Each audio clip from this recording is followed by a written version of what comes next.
Assalamualaikum warahmatullahi wabarakatuh. Jadi di sini saya akan menjelaskan mengenai review jaringan komputer akhir semester untuk memenuhi UAS secara daring. Mungkin yang pertama saya akan memperkenalkan diri saya terlebih dahulu. Perkenalkan, nama saya Bagus Prastio, NIM 11181015 dari program studi Informatika 2018.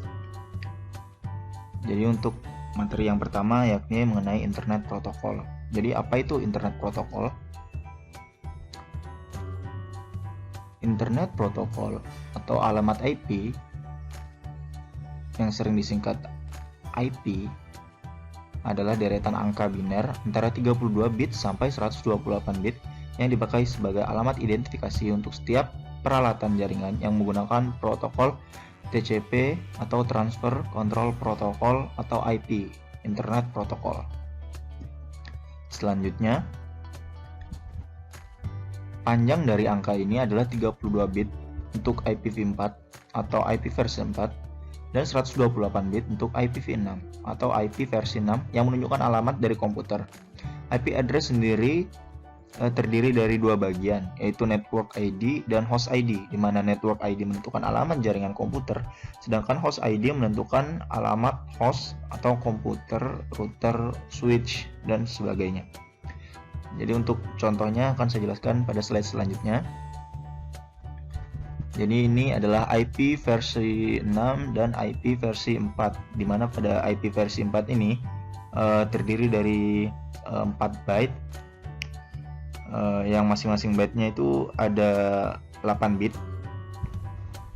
Jadi di sini range atau IP usable yang dapat digunakan atau oleh host dalam IPv4 itu yaitu senilai 4,3 miliar IP usable atau host. Dapat dari mana 4,3 miliar? Itu perkalian dari 256 dikali 256 dikali 256 dikali 256 karena ada 4 bytes dan masing-masing byte-nya itu ada 8 bit yang bernilai 256. Didapatkanlah 4,3 miliar IP usable atau IP host. Sedangkan IP version 6 itu totalnya jika dijumlahkan yaitu 340 undecillion IP usable atau host. Kenapa lebih banyak? Karena IPv6 ini dia menggunakan kombinasi angka dan juga huruf. Dia menggunakan tipe bilangan yang namanya hexadesimal, di mana dia ada 0 sampai 9 dan A sampai F. Jadi kombinasi angkanya lebih banyak. Dan kenapa juga tercipta IPv6? IPv6 ini tercipta karena kebutuhan IP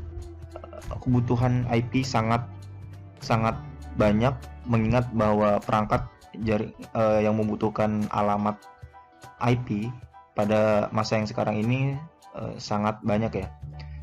Sedangkan IPv4 hanya menampung 4,3 miliar IP usable atau alamat dari host. Jadi sangat-sangat bisa dikatakan IPv4 ini sangat terbatas sekali. Makanya diciptakanlah IP version 6 sebagai untuk menutupi angka yang dapat dicapai oleh IP version 4 itu sendiri dengan total 340 undecillion yang berkali-kali lipat dari IPv4 IP hostnya. Selanjutnya dari Internet Protokol yaitu pembagian IP. Jadi pada IP version 4 ini terdapat 5 kelas, di mana terdiri dari 3 kelas utama dan 2 kelas yang jarang sekali digunakan. Di mana kelas ini terdiri dari kelas A, B, C, D, dan E. Di mana kelas A itu nilai oktetnya antara 1 sampai 127, kelas B dari 128 sampai 192, kelas C 192 sampai 223, kelas D 224 sampai 235, kelas E 240 sampai 255. Nah, di sini kita tadi sebelumnya saya sudah membahas mengenai network ID dan host ID, di mana di sini network ID kita ambil dari network ID kelas C. Dari kelas C kita lihat di sini, di mana 3 bytes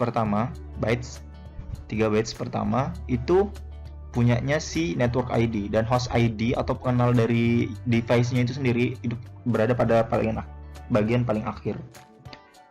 Untuk kelas A pada 1 oktet pertama, 1 bytes pertama, kan ada 4 bytes ini, 4 titik. Nah, 1 bytes pertama itu network ID-nya untuk kelas A, dan host ID-nya ada di 3 selanjutnya, seperti itu. Untuk kelas B masing-masing 2 di awal untuk network ID dan 2 di akhir untuk host ID.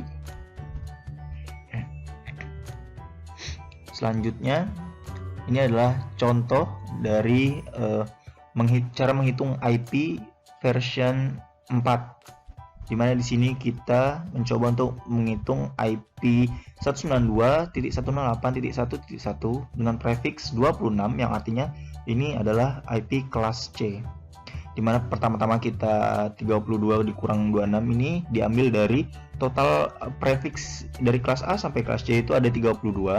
Makanya di sini ada 32 dikurang 26 IP prefix dari IP yang akan kita cari. Jadi yang akan kita cari itu yang pertama networknya, lalu yang kedua IP usable atau IP hostnya, yang ketiga adalah IP broadcast. Bagi yang belum tahu IP broadcast ini apa gunanya, jadi IP broadcast ini adalah IP yang akan digunakan jika kita ingin mengirim suatu file dari suatu device ke device lain secara broadcast, atau maksudnya dia secara menyeluruh. Jadi kita bisa langsung menggunakan IP ini untuk mengirimnya. Jadi semua device yang satu jaringan, pada IP ini, dia akan menerima file yang dikirim tersebut.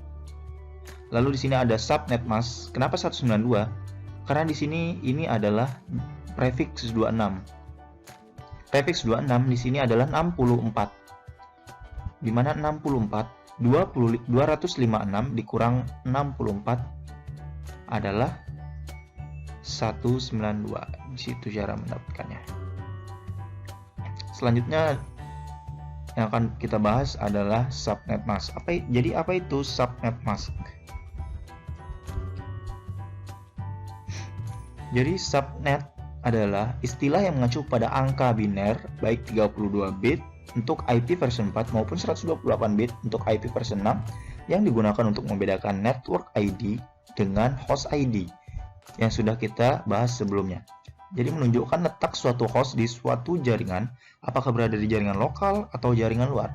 Bisa sebagai pengelompokan beberapa host dalam satu network. Selanjutnya, pembahasan dari subnet mask. Ini adalah tabel subnet mask quick references. Jadi sini referensi subnet mask sudah dijadikan sebagai tabel, di mana di sini terdiri dari 3 kelas, yaitu kelas A yang dimulai dari prefix 8 sampai 15, kelas B dimulai dari prefix 16 sampai 23, dan kelas C yang dimulai dari prefix 24 sampai 32. Di sini dalam angka binernya sudah dilihatkan subnet length-nya, panjang subnet, lalu subnet max-nya.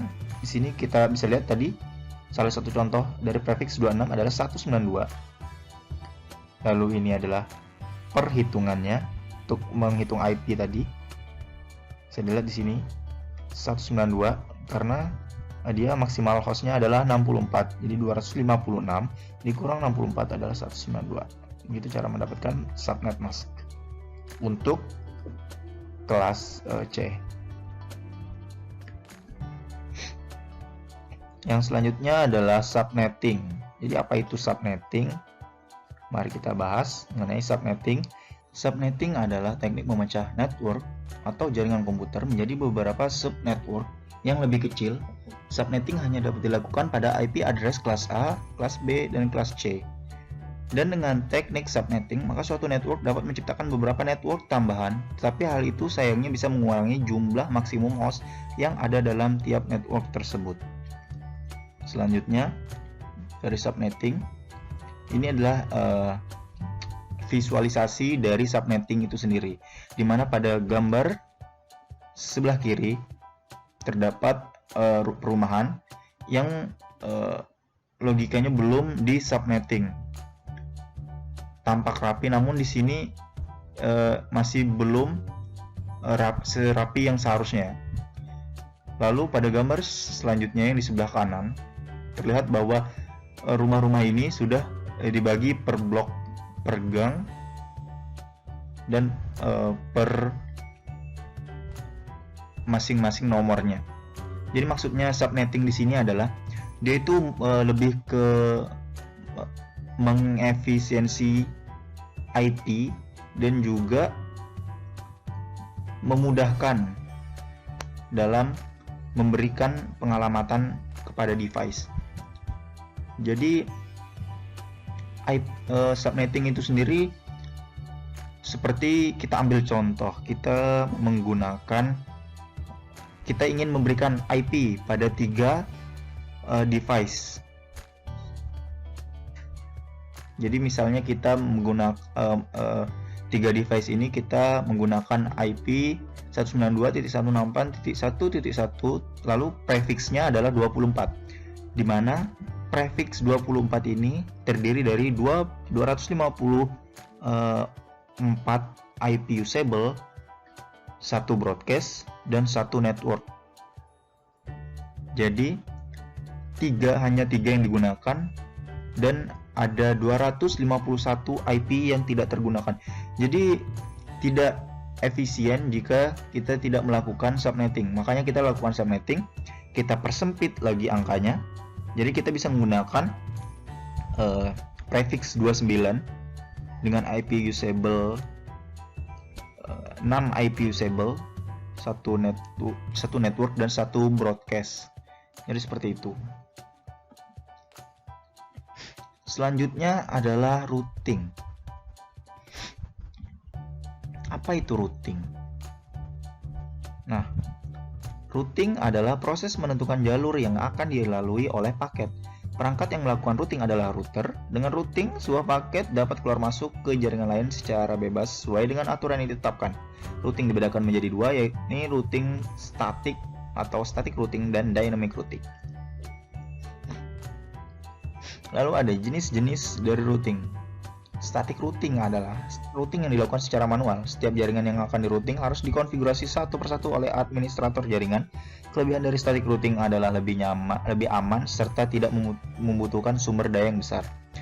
Lalu kemudian ada dynamic routing, adalah routing yang bekerja menggunakan protokol routing dan memiliki algoritma dalam menentukan jalur. Kelebihan dari dynamic routing adalah apabila terjadi perubahan dalam suatu jaringan, maka protokol routing akan secara otomatis melakukan routing ulang sehingga dapat menyesuaikan dengan keadaan jaringan yang baru. Jadi saya persempit kelebihan-kelebihan dari masing-masing routing ini ya. Jadi untuk static routing itu akan lebih menguntungkan jika dia digunakan dan lebih sesuai jika dia digunakan pada device yang pengalamatan yang dalam skala yang kecil. Contohnya seperti dalam skala LAN. Kalau untuk dynamic routing adalah dia lebih dapat memaksimalkan dynamic routing itu untuk skala yang sangat besar. Jadi untuk static routing itu dia skala kecil, untuk device yang skala kecil. Dynamic routing itu device yang skala besar. Seperti itu. Manfaat bagi masing-masing routing. Selanjutnya adalah transport layer. Jadi di sini saya akan tampilkan 7 layer OSI seperti yang kita tahu, dimulai dari lapisan paling bawah yaitu physical layer, lalu data link layer, network layer, transport layer, session layer, presentation layer, dan application layer. Dan yang akan kita bahas adalah transport layer. Transport layer adalah layer yang dapat menggabungkan beberapa koneksi transport ke jaringan koneksi sama. Transport layer ini juga bertanggung jawab untuk mengirimkan data ke proses aplikasi yang sesuai dengan komputer host. Proses pengiriman data yang dilakukan oleh transport layer yakni adalah melibatkan statistik data multiplexing dari beberapa proses aplikasi yang berbeda, yaitu dengan membentuk paket data dan nomor port tujuan pada header setiap paket data yang terdapat pada transport layer tersebut. Jadi transport layer ini kan berada pada layer keempat sebelum dari session layer dan sesudah dari network layer. Lalu kita masuk lagi ke fungsi transport layer. Jadi fungsinya yang pertama menerima data dari session layer. Itu session layer ini layer kelima, membagi data menjadi lebih kecil, meneruskan data ke network layer, itu layer ketiga, mengirim segmen dari satu host ke host lain, memastikan data tetap handal, memastikan paket data diteruskan ke layer selanjutnya, mengatur lalu lintas jaringan. Pada transport layer ini dia gunanya dia membagi data, memecah data menjadi lebih kecil dulu, lalu dia mengirimkannya. Nah, nanti pas diterima, dia cek lagi data yang dikirimkan tadi apakah data yang dibagi menjadi kecil tadi segmen-segmennya sesuai dengan sebelum dikirim. Jika sudah sesuai dengan yang sebelum dikirim, maka data bisa dikatakan sudah valid. Tetapi jika segmennya ada yang kurang atau ada yang berubah, maka data bisa dibilang data yang error. Jadi akan dilakukan pengiriman ulang seperti itu. Lalu selanjutnya adalah application layer, yaitu layer ke-7 atau layer yang melakukan kontak langsung dengan user. Application layer adalah layer atas yang berada dalam model OSI. Maksudnya layer atas di sini adalah dia lapisan teratas, karena lapisan terbawah dihitung dari layer 1 dan ini layer 7 berarti layer paling atas. Application layer adalah layer atas yang berada dalam model OSI jaringan komputer, yang dimana saat pengguna mengirim pesan dan menjadi lapisan terakhir pada sistem layer model OSI jaringan komputer pada saat pengguna menerima pesan. Aplikasi layer ini juga adalah lapisan layer yang bekerja pada program tertentu, yang dimana aplikasi layer tersebut bekerja pada komputer server dan juga komputer klien. Dalam artian lain, application layer ini adalah lapisan OSI yang menyediakan antarmuka atau interface antara aplikasi yang digunakan untuk berkomunikasi dalam jaringan dan kemudian membantu menangkap dan menerima pesan yang dikirim dalam sebuah jaringan. Selanjutnya untuk application layer, fungsi application layer model OSI dalam jaringan komputer. Yang pertama ada sebagai user interface. Seperti yang saya bilang sebelumnya, layer application layer adalah layer yang melakukan kontak langsung dengan user. Lalu yang kedua sebagai sarana untuk mengumpulkan informasi. Jadi pada application layer ini kan sebagai GUI atau sebagai interface dari program itu sendiri. Nah, pada interface biasanya user memasukkan input data. Nah, ini maksud dari sebagai sarana untuk mengumpulkan informasi. Lalu yang selanjutnya adalah sebagai sarana membantu kinerja aplikasi. Maksudnya membantu kinerja aplikasi ini dia membantu agar aplikasi itu dapat digunakan dengan mudah oleh si user. Kita bisa membandingkan aplikasi berbasis GUI atau Graphic User Interface dengan CLI, yaitu Command Line Interface. Mana yang lebih mudah kita gunakan? Tentu saja GUI kan. Itu maksud dari sarana membantu kinerja aplikasi. Selanjutnya adalah protokol application layer dalam model OSI jaringan komputer. Yang pertama adalah protokol DNS, Domain Name Server. Lalu yang kedua adalah protokol HTTP, Hypertext Transfer Protocol, lalu protokol POP3 atau SMTP, lalu yang selanjutnya adalah FTP atau File Transfer Protocol, DHCP, Dynamic Host Control Protocol, lalu adalah Telnet yang terakhir. Selanjutnya kita akan membahas DNS. Apa itu DNS?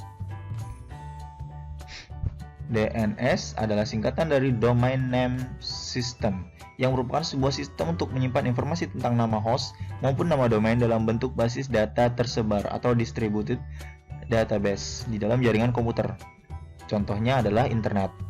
DNS menyediakan alamat IP untuk setiap nama host dan mendata setiap server transmisi surat atau mail exchange server yang menerima surat elektronik atau email untuk setiap domain. Selanjutnya adalah fungsi dari DNS. Jadi fungsi yang pertama adalah melakukan identifikasi alamat komputer dalam suatu jaringan. Lalu yang kedua adalah sebagai penyedia alamat IP bagi tiap host. Yang ketiga melakukan pendataan server email Lalu yang keempat, mentranskripsikan nama domain menjadi IP address. Lalu yang kelima adalah mempermudah user untuk tidak perlu mengingat alamat IP. Selanjutnya, mengenai aplikasi SNMP. Jadi apa itu aplikasi SNMP? Kita langsung saja bahas. SNMP merupakan protokol untuk memanajemen peralatan yang terhubung dalam jaringan. Peralatan-peralatan itu antara lain adalah switch, router, modem, komputer, server, dan lain-lain. SNMP menggunakan data-data yang didapatkan dari komunikasi UDP dengan device atau peralatan yang masuk dalam jaringan tersebut. SNMP dapat meminta data ataupun melakukan setting kepada peralatan yang bersangkutan. Lalu aplikasi SNMP. Berikut adalah cara kerja dari aplikasi SNMP. Bisa dilihat di sini ada manager, master agent, terdiri dari agen kliennya. Lalu ada agen, dia memberi request kepada master agent dari manager, request ke master agent. Lalu master agent merespon request yang dari manager tadi. Lalu selanjutnya ada analisis QoS. Apa itu analisis QoS?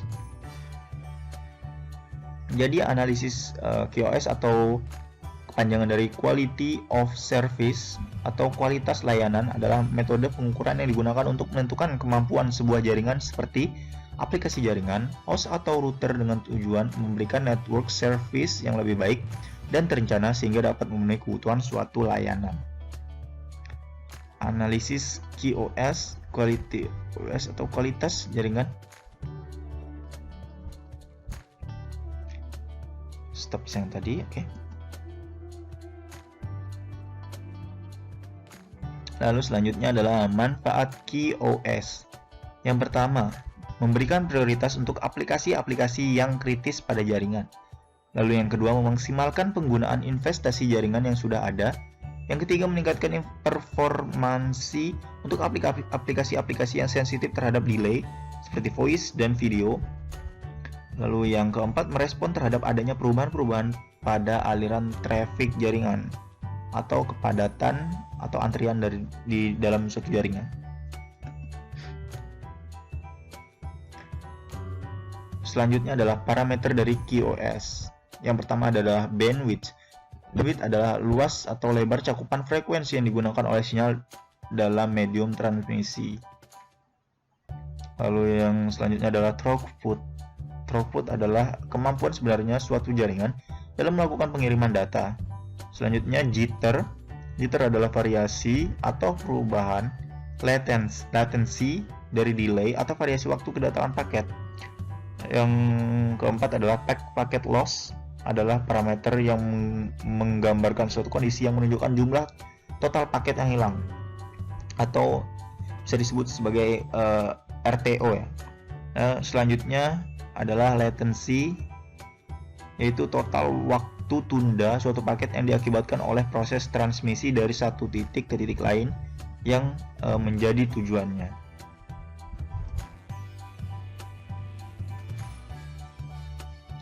Jadi mungkin itu saja review mengenai mata kuliah jaringan komputer. Kurang dan lebihnya mohon maaf. Saya akhiri. Assalamualaikum warahmatullahi wabarakatuh.